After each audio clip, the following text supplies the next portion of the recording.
The next topic that I'm going to discuss is the Philippine Professional Standards for Teachers.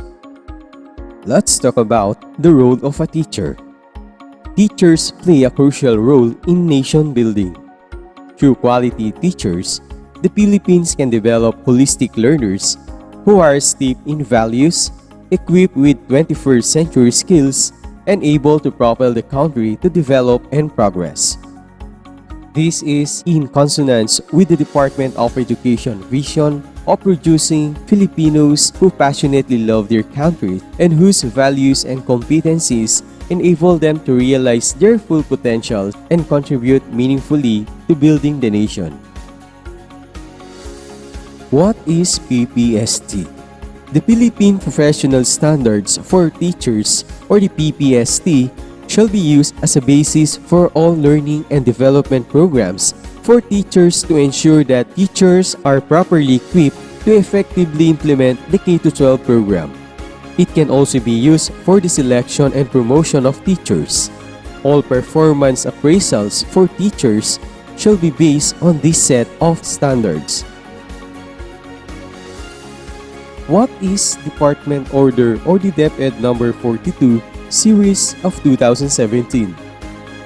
DepEd Order number 42 Series 2017 stipulates the national adoption and implementation of the Philippine Professional Standards for Teachers, or the PPST.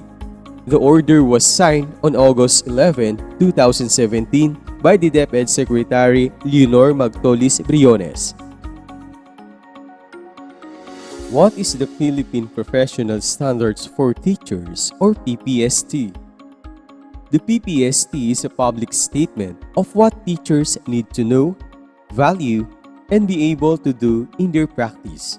It has 4 career stages: beginning, proficient, highly proficient, and distinguished.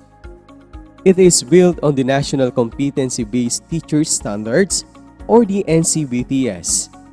It comprises 7 domains and 37 strands and 37 indicators for each career stages.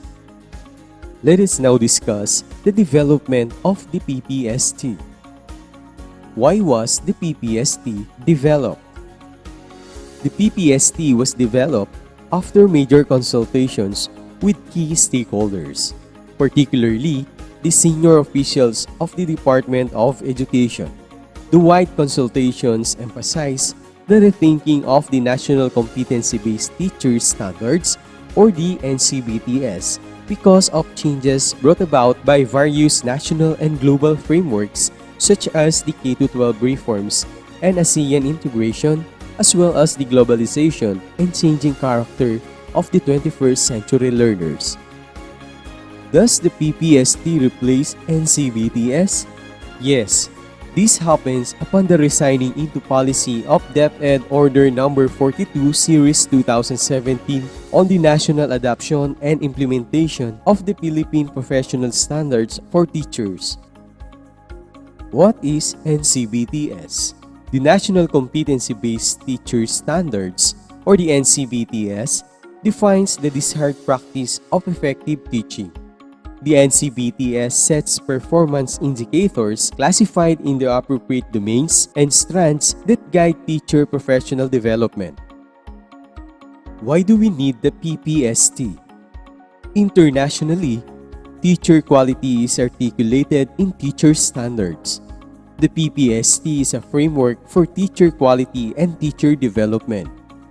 Among others, the PPST can be used in the following: endorsing programs for initial teacher education, registering and accrediting teachers, raising the quality of professional learning, identifying and recognizing exemplary high-level practice, developing standards for leadership, establishing a consistent evaluation or assessment process associated with each career stage that preserves in integrity of PPST. And last, maintaining the efficient documentation process associated with achievement of the indicators across career stages. Why focus on teacher quality? Evidence show unequivocally that good teachers are vital to raising student achievement. Quality learning is contingent upon quality teaching. Hence, enhancing teacher quality becomes the utmost importance for long-term and sustainable nation building. How was the PPST developed? The Department of Education, through the Joint Advisory Board chaired by the Secretary of Education, approved the development and validation of the developmental teacher standards comprising distinct career stages.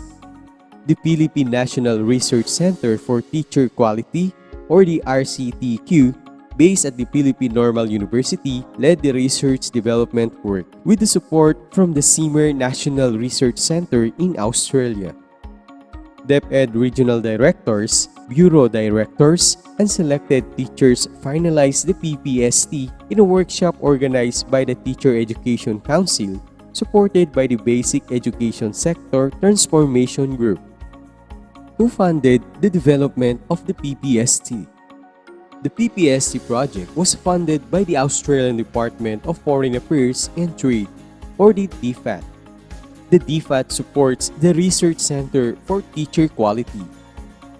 Let us now talk about the important features of PPST. What are some important features of the PPST? The PPST captures teacher quality requirements in the K-12. Among others, it gives focus on the following: the mother tongue to facilitate teaching and learning, learners in difficult circumstances, strategies for promoting literacy and numeracy, positive use of ICT, and the classroom communication strategies. What are the domains of the PPST? These are the 7 domains of PPST: content, knowledge, and pedagogy, the learning environment, diversity of learners, curriculum and planning, assessment and reporting, community linkages and professional engagement, and the professional growth and professional development. Let us talk about the first domain. The content, knowledge, and pedagogy is composed of 7 strands. First is the content knowledge and its application within and across curriculum areas. Research-based knowledge and principles of teaching and learning, positive use of ICT, strategies for promoting literacy and numeracy, strategies for developing critical and creative thinking, as well as higher order thinking skills, mother tongue, Filipino, and English in teaching and learning, and the classroom communication strategies. Domain 1 recognizes the importance of teachers' mastery of content knowledge and its interconnectedness within and across curriculum areas, coupled with a sound and critical understanding of the application of theories and principles of teaching and learning.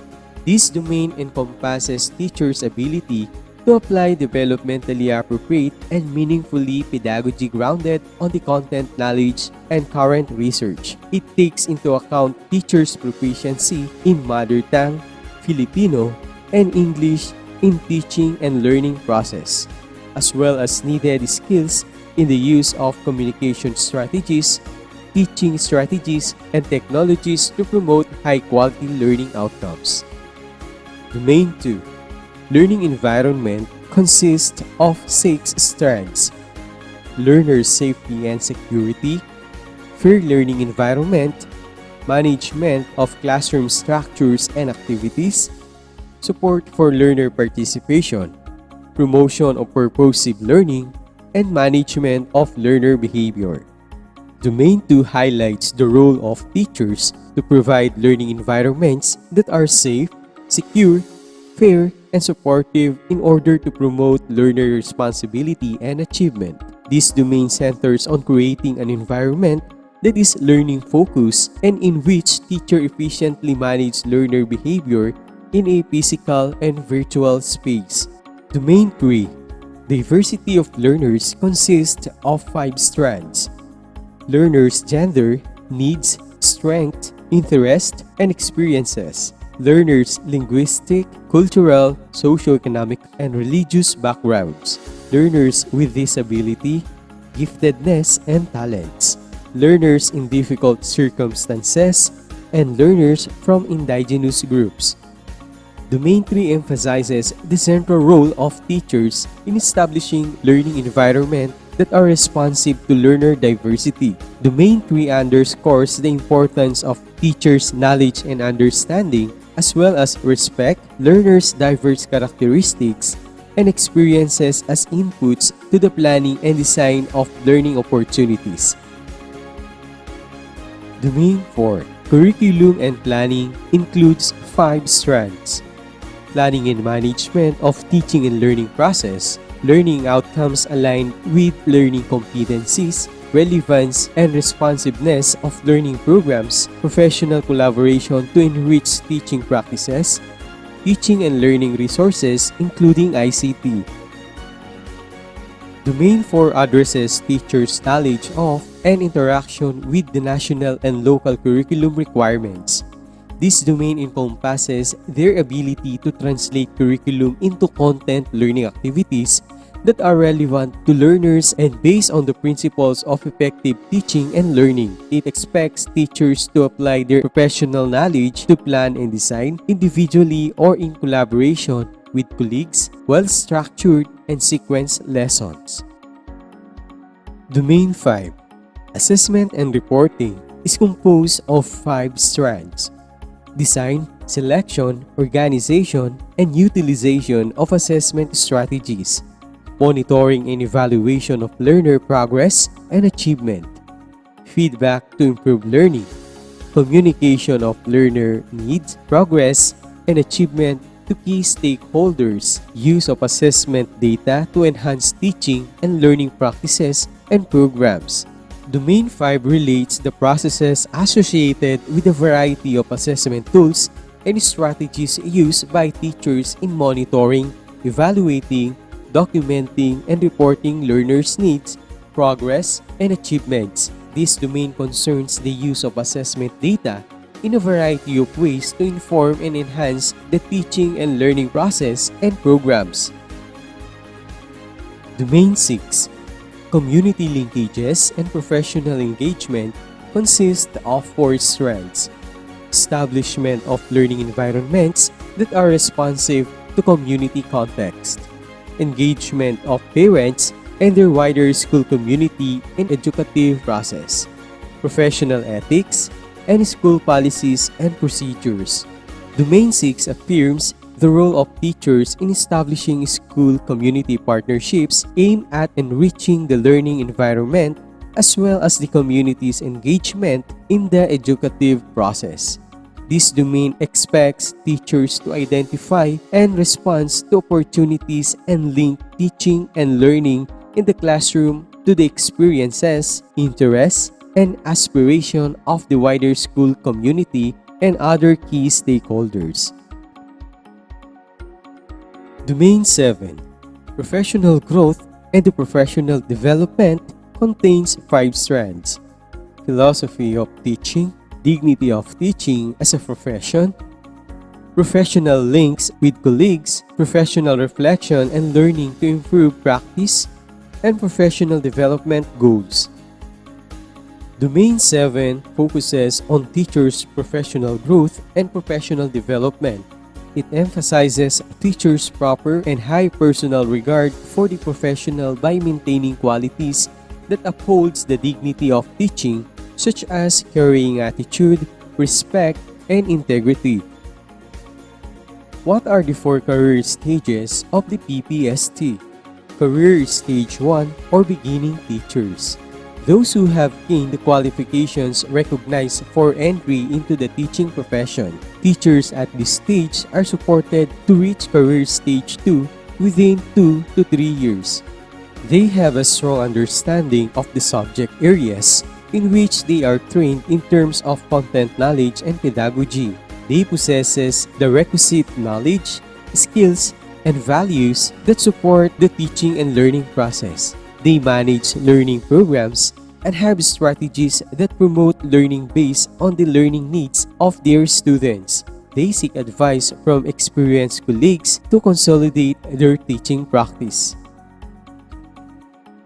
Career Stage 2 or the Proficient Teachers.